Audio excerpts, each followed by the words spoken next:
ہمارے نبی کی زندگی میں جو اللہ نے جاذبیت رکھی ہے، جو کشش رکھی ہے، خدائے پاک کی قسم کسی دنیا میں نہیں رکھی، کسی چیز میں نہیں رکھی۔ لیکن افسوس یہ ہے کہ آج دیندار طبقہ بھی اپنے نبی کے طریقے کو اپنانے میں آر محسوس کرتا ہے۔ مجھے آج ایک نوجوان نے بتایا، آج ہی ایک نوجوان ہمارے تبلیغی ساتھی ہیں، انہوں نے اللہ کے کرم سے پگڑی باندھنا شروع کر دی ہے، تو ان سے ایک ہمارے ہی ساتھی نے کہا، بھائی پگڑی نہ باندھو، اس سے لوگ ہمارے قریب نہیں آئیں گے، پگڑی نہ باندھو، اس سے لوگ ہمارے قریب نہیں آئیں گے۔ اب بتائیے، جب دیندار طبقہ بھی پگڑی کو آر سمجھنے لگ جائے، ٹوپی کو آر سمجھنے لگ جائے، داڑھی رکھنے کو آر سمجھنے لگ جائے، نبی کے طریقے پر شادیاں کرنے کو آر سمجھنے لگ جائے، تو بتائیے پھر کس کا رونا رویا جائے؟ بھائیو، میری اور آپ کی دنیا کے سارے انسانوں کی کامیابی اپنے نبی کی غلامی میں ہی ہے، اپنے نبی کے طریقوں پر چلنے میں ہی ہے۔ لہٰذا ہم نے زندگی ایسی گزارنی ہے کہ ہم چلتے پھرتے اسلام بن جائیں، اپنے نبی کا نمونہ بن جائیں۔ آج ساری دنیا کی کافر قومیں نبی کا نمونہ ڈھونڈ رہی ہیں، نبی کا نمونہ تلاش کر رہی ہیں، لیکن ان کو نبی کا نمونہ کہیں نظر ہی نہیں آتا۔ سارا نمونہ کتابوں میں رہ گیا ہے۔ آج امت مسلمہ اس کو اختیار کرنے کے لیے تیار نہیں ہے۔ لہٰذا ہم سب کو چاہیے کہ اپنی زندگیاں سنت کے مطابق گزارنے کی کوشش کریں۔ اس پہ مجھے ایک واقعہ یاد آیا، وہ میں سناتا ہوں۔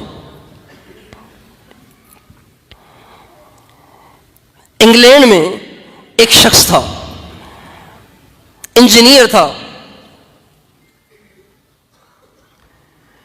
تو جاب کے سلسلے میں، اپنی نوکری کے سلسلے میں اس کو جانا پڑ گیا فرانس۔ سنیے اہم بات ہے، کہیں آپ سے نکل نہ جائے۔ جاب کے سلسلے میں اسے فرانس جانا پڑ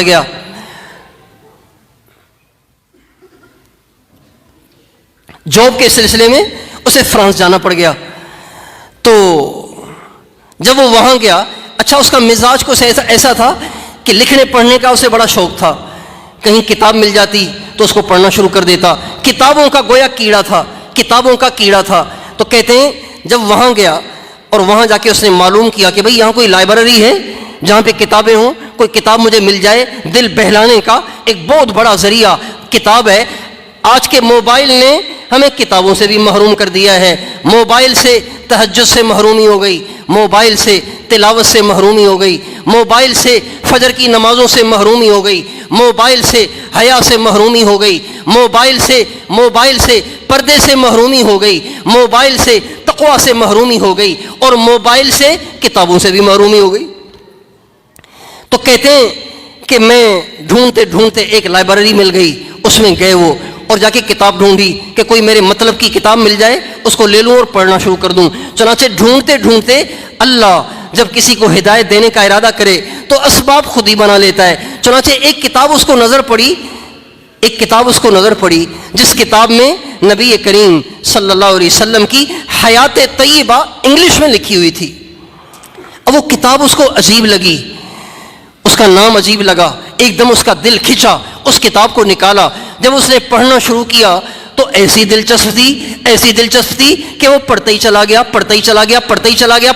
گیا، یہاں تک کہ اتنا اس نے اس کتاب کو پڑھا، اتنا اس سے متاثر ہوا کہ اس نے عزم کر لیا کہ جو دین اس کتاب میں لکھا ہوا ہے، یہ دین واقعی اس قابل ہے کہ اس کو اختیار کیا جائے۔ لیکن چونکہ پردیس میں ہوں، لہٰذا اپنے ملک میں جاؤں گا، وہاں تحقیق کروں گا، ریسرچ کروں گا، اور اس کے بعد اس دین میں داخل ہو جاؤں گا۔ کہتے ہیں وہاں سے وہ اپنے ملک واپس آیا۔ جس علاقے میں رہتا تھا وہاں بھی کوئی بچے کچے تھوڑے سے مسلمان رہتے تھے، ان مسلمانوں سے ملاقات ہوئی، لیکن سبھی کی زندگیاں بگڑی ہوئی، سبھی کی زندگیاں اس کتاب والی زندگی سے ہٹی ہوئی۔ تو یہ سوچنے لگا کہ شاید کتاب تو بڑی اچھی تھی اور وہ شخص بھی بڑا اچھا تھا، اس کا نظریہ بھی بڑا اچھا تھا، لیکن شاید اس کا نظریہ قابل عمل نہیں ہے، اس لیے وہ کسی کو اس پہ لا ہی نہیں سکا، ورنہ مجھے کوئی مسلمان تو ایسا مل جاتا کہ جس کی زندگی اس کتاب کی زندگی سے ملتی۔ بہرحال اس کا اسلام سے دل ٹھنڈا ہو گیا۔ وقت گزرتا رہا، ایک وقت آیا کہ اس کو دل کا دورہ پڑا، بیمار ہوا اور اس کو اٹھا کر ہاسپٹل لایا گیا۔ ہاسپٹل میں بے ہوش پڑا ہوا تھا۔ بے ہوشی کے بعد اچانک اس کو ہوش آیا، اس شخص کو اچانک ہوش آیا. جب ہوش آیا تو اس نے ڈاکٹر سے کہا یہاں قریب میں کوئی مسلمان ہے، قریب میں کوئی مسلمان ہے؟ کہاں؟ کہ فوراً اسے آپ بلائیے، مہربانی کریں آپ ضرور بلائیے.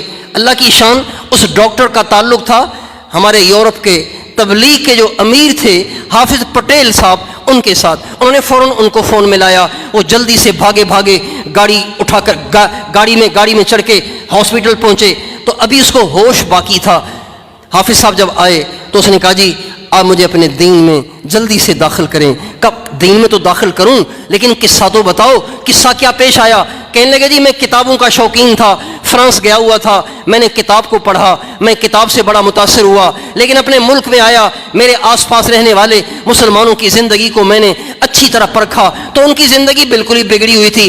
ابھی میں بے ہوش تھا کہ بے ہوشی میں مجھے نبی اکرم صلی اللہ علیہ وسلم کی زیارت ہوئی اور آپ علیہ السلام نے فرمایا ارے بھائی آپ کے مرنے کا وقت قریب ہے، آپ جلدی سے کلمہ پڑھ کر میرے دین میں داخل ہو جائیں اور میری امت کے عیوب کو نہ دیکھیں، آپ میری طرف دیکھیں.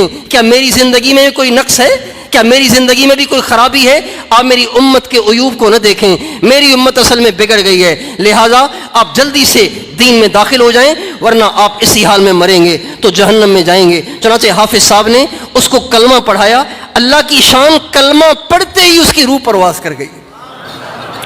بھائیو آج ہم مسلمان اپنے نبی کی زندگی کو کیوں نہیں اپنا رہے؟ کیا ہمیں اپنے نبی سے اچھا کوئی اور مل گیا ہے؟ کیا ہمیں اپنے نبی کی زندگی سے اچھی زندگی کوئی اور مل گئی ہے؟ اس لیے ہم سب کے اوپر یہ بات لازم ہے کہ ہم اپنی زندگیاں اپنے نبی کے طریقے پر لانے کی کوشش کریں. خاص طور پر یہ فارغ ہونے والے علماء اور فضلاء اس بات کی کوشش کریں.